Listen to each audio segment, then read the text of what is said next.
नमस्कार दोस्तों।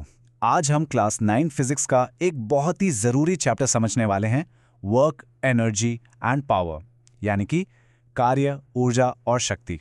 तो चलिए फटाफट इसमें उतरते हैं। अच्छा, एक सवाल से शुरू करते हैं। एक ऐसा सवाल जो आपके दिमाग में कभी ना कभी जरूर आया होगा।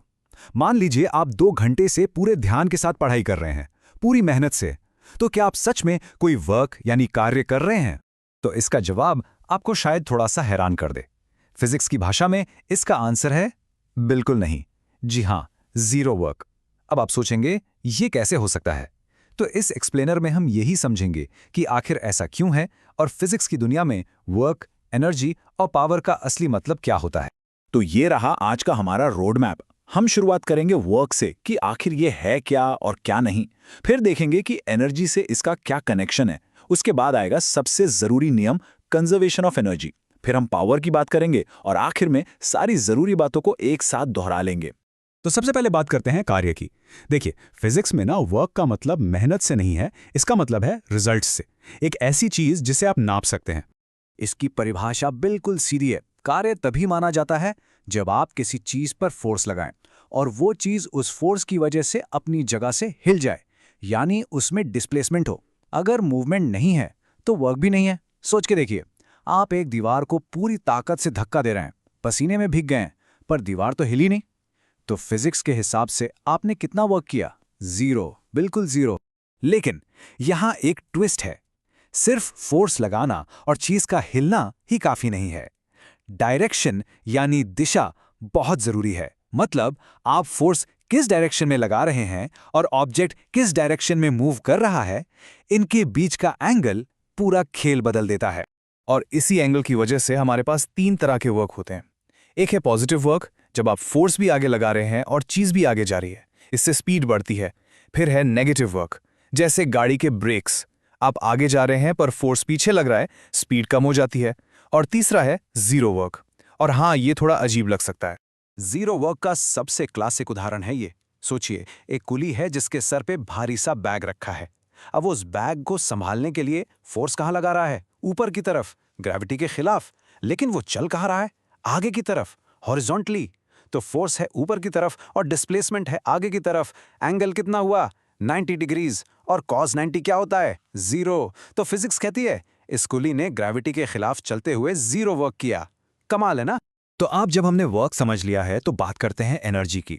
अगर वर्क करना एक काम है तो एनर्जी उस काम को करने का आप कह सकते हैं फ्यूल है। बिना एनर्जी के कोई वर्क हो ही नहीं सकता। एनर्जी वैसे तो बहुत तरह की होती है, पर अभी हम 2 मेन टाइप्स पर फोकस करेंगे। पहली है किनेटिक एनर्जी, यानी गतिज ऊर्जा। यह है मोशन की एनर्जी। कोई भी चीज जो चल रही है, चाहे वो दौड़ती हुई गाड़ी हो या उड़ता हुआ पक्षी, उसके अंदर किनेटिक एनर्जी है। और दूसरी है पोटेंशियल एनर्जी, यानी स्थितिज ऊर्जा। ये स्टोर्ड एनर्जी है पोजीशन की वजह से, जैसे एक ऊंचाई पर रखी हुई गेंद या खींचे हुए रबर बैंड में।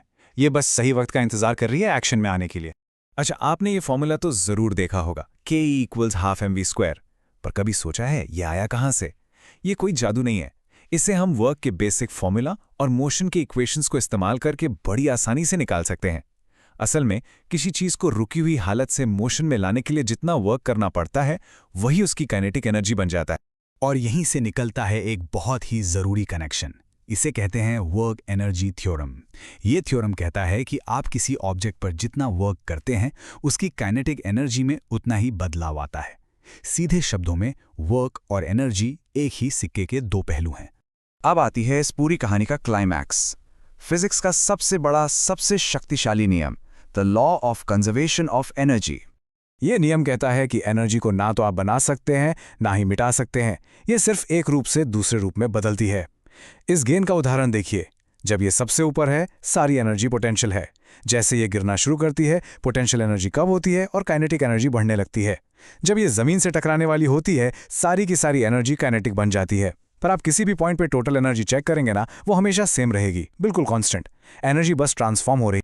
तो अब तक हमने समझ लिया कि वर्क क्या है और वर्क करने के लिए एनर्जी चाहिए। लेकिन इस पहेली का एक आखिरी टुकड़ा बाकी है, और वो है काम कितनी तेजी से हो रहा है। और इसी तेजी को हम नापते हैं पावर से। मान लीजिए आपको 10 ईंटें छत पे ले जानी हैं। आप ये काम 1 घंटे में भी कर सकते हैं और 10 मिनट में भी। काम तो वही हुआ, लेकिन जब आपने 10 मिनट में किया तो आपकी पावर ज़्यादा थी। तो पावर का मतलब है काम करने की रेट, यानी वर्क अपॉन टाइम। और पावर की एसआई यूनिट है वॉट, जेम्स वॉट के नाम पर। एक वॉट पावर का मतलब बिल्कुल सिंपल है, आप हर सेकंड में 1 जूल का काम कर रहे हैं, बस इतना ही। चलिए, तो अब टाइम है इन सारी चीजों को एक साथ जोड़कर देखने का। एक क्विक रिकैप करते हैं। तो ये हैं आपके की टेकअवेज। सबसे पहले, वर्क यानी काम तभी होगा जब फोर्स से डिस्प्लेसमेंट हो। No displacement, no work. दूसरा, एनर्जी यानी काम करने की क्षमता, जिसके 2 मेन फॉर्म्स हमने देखे, काइनेटिक और पोटेंशियल।